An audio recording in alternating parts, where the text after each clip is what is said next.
Mbledhja e radhës së Këshillit Bashkiak nisi me bojkotin e pjesshëm të këshilltarëve bashkiak, të cilët qëndruan vetëm deri në miratimin e ndihmës ekonomike për muajin qershor dhe më pas u larguan. Arsyeja në këtij bojkoti, këshilltarët e paraqitën qysh në fillim të mbledhjes, duke theksuar se mosprezenca në rindjen e ditës së kontratës së Eko-Elb ngrit disa pikpyetje që kërkojnë përgjigje nga Bashkia e Elbasan.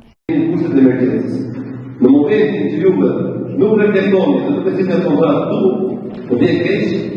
Një prej këshilltarëve shumë aktiv në mbledhjet e Këshillit, përfaqësuesi i Partisë Demokratike, theksoi se çështja e kontratës së Eko-Elb, që i merr buxhetit të bashkisë 7 milionë euro, është një patate e nxehtë që do të shpërthejë, pasi nuk mund të abuzohet në këtë mënyrë me paratë e qytetarëve elbasanas. Për mua që nuk ka kaluar këtë kontratë.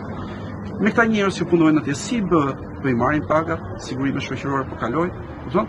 Ose kjo kontratë është kaluar në mënyrë të fshehtë dhe ne na mbahet e fshehtë nga bashkia që kjo kontratë fiktivisht ka kaluar në mënyrë siç i di. Por ne nga ato që kemi parë, nga letrat dhe nga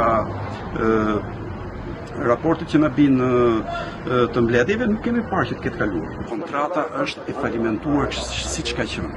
Duhet një studim i ri ose një transferim i fushës së mbledhjeve, çka unë kam propozuar, mos jenë më buz lumi, që për mua është një skandal.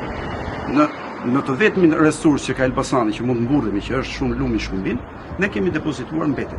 Ai tha se forma se si bëjnë mbledhjet këshilltarët e majit është jo demokratike dhe fiktive. E ndërkohë, mbledhja e Këshillit vazhdoi vetëm me votat e këshilltarëve të majit. Abstenim. Miratot.